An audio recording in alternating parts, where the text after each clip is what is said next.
Today I'm going to break down exactly how to lose stubborn belly fat, get shredded, and finally see your six-pack. First of all, let's get the facts right. You can't spot reduce body fat. Your body loses body fat systemically. That means your body will decide where it loses body fat from. So as many crunches and as many planks as you want to do does not mean you'll have abs or get shredded if your body fat is too high. So the first point is nail your nutrition. It's cliche, but abs are seen in the kitchen. To lose body fat, you need to be in a caloric deficit. Basically, you need to be eating less energy than your body needs to maintain itself. Energy being calories. So stop putting the fork in your mouth, keep your head out of the biscuit jar, and start focusing on your nutrition. So the first thing that you need to do is you need to track your intake. Everyone knows how much money they make on a weekly basis, but not many of you guys know how many calories you intake on a daily basis or weekly basis. If you are not eating in line with your goal, you're not going to lose body fat. The same way, if you're not saving money, if you're trying to buy a house, you're never going to have enough money to buy the house. So if I were you, I'd track your food on a daily basis, download the app MyFitnessPal. For the first week, you can just track what you're eating as of now and see how many calories you're intaking. This means everything. Anything that goes in your mouth, you track it. Snacks, you track. There's still calories in them. Any liquid calories, such as any full sugar drinks, any coffees with milk, any oil that you use when you're cooking, you need to track that. They are hidden calories and they'll make up a massive portion of your daily calories if you're not careful. From there, you want to find out what your maintenance calories are and put yourself into a deficit of calories. What are my maintenance calories? Probably a question you're asking yourself. So you can easily go online, you can look up a calorie tracker or a maintenance calorie tracker, find out what your maintenance calories are. Or even easier and a quicker way of doing things, take your body weight, if you're a male, in pounds, multiply that by 15. That should be roughly in around your maintenance calories, depending on your output. Female, multiply by 13. That's a really quick and easy way of doing things just to save yourself a bit of time. And it works. Once you have found your maintenance level of calories, which is what your body needs to maintain its body weight, you can then create a deficit of calories by taking off 200 to 300 calories to begin to put you in a deficit. From there, you should start to lose some body weight. If you don't lose body weight, you're not in the deficit. If you start to lose body weight and it starts to hold or progress stalls, then again create a larger deficit by removing more calories. I will keep your protein intake the same the whole way throughout. Carbs would be your main driver. They're the ones that I would pull down over time. Fats, you want to have a baseline level of fat for hormone function, for brain function. Fats are essential. No macronutrient is bad. Protein is good for you, carbs are good for you, fats are good for you. All in moderation. An overconsumption of any macronutrient, which leads to an overconsumption of calories, will pull you out of the deficit and lead to fat gain. Secondly, eat more protein. Prioritize protein. Protein has the highest thermogenic effect of feeding. Basically, that means it takes the longest for it to digest within the body and it keeps you feeling the fullest for longest. Protein is also responsible for the repair of muscle. So when you go to the gym, you're breaking down your muscle fibers.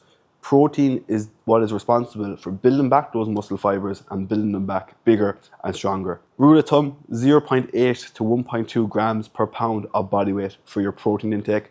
Personally, I like it a little bit higher. Also, the fact that you're looking to lose body weight, it's probably smarter to have it a little bit higher from the start to keep you feeling fuller. Second tip when it comes to nutrition, eat more fruit and veg.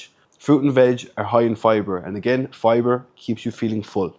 So if you're not already, make sure you're implementing fruit and veg into your diet.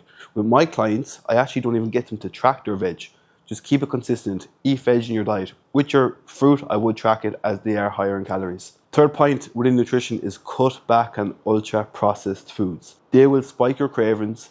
Sugar is the most addictive drug in the world. The second you get a taste for sugar, you want more. Just cut it out. And my fourth and final tip when it comes to nutrition is actually going to be water. Drink more water. A lot of people will confuse dehydration for hunger. Rule of thumb, 1 litre of water per 25 kg of body weight. Personally, I even like to have that a little bit higher, especially with the amount of output you're doing. If you're resistance training during the week, you're doing cardio, your body needs that little bit more water intake as well. Point number 2 is going to be training. Resistance training, weight training, lifting, whatever you want to call it, and cardio. Resistance training is going to be responsible for building muscle mass. Cardio is going to be responsible for dropping body fat. When it comes to training, you want to find the training plan that is most suitable to you and to your lifestyle. The best training plan is the one that you can stick to long term. I'd be aiming for anywhere between 3 to 5 days within the gym, depending on where you are and your experience and your lifting age. If you're in the gym 3 days, you could follow a split such as full body 3 times a week. You could do upper, lower, upper. You could do upper, lower, full body. If you are following a 4-day split, you could follow upper, lower. Or if you are following a 5-day split, you could do push, pull, legs, rest, upper, lower. When it comes to cardio, everyone will be different.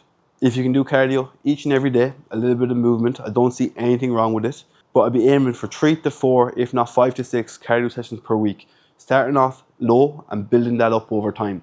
When it comes to cardio, it's about your heart rate, okay? So you want to get your heart rate elevated, and it should remain elevated throughout that period. You can do a mixture of HIIT cardio, LISS cardio.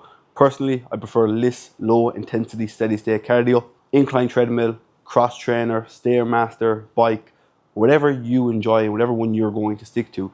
Over time, start with a low level of cardio in terms of minutes or calories burnt, and then when you start to plateau, increase that. Now, another factor that I have to put in here is steps. So steps aren't direct cardio, they're NEAT, non-exercise activity thermogenesis. But steps are probably the most overlooked factor or lever when it comes to a diet phase. What would you rather do? Would you rather do more cardio, eat less food, or go out for a walk? I know which one I'd rather do. Steps are the least fatiguing form of cardio, so it's least fatiguing on the body, and it's enjoyable to get out and to go for a walk. Put a podcast in, listen to some music, whatever you enjoy to do. Listen to an audiobook, get out, get some daylight exposure, get some vitamin D, and create a larger deficit through your NEAT. These can be through steps throughout the day, walking inside and work, walking around the gym, simple tips such as taking stairs instead of the elevator, parking further away from the door at the shopping centre when you're going doing your shopping so you get more steps up and down to the car. Little tips like this to drive up your step count will make a massive difference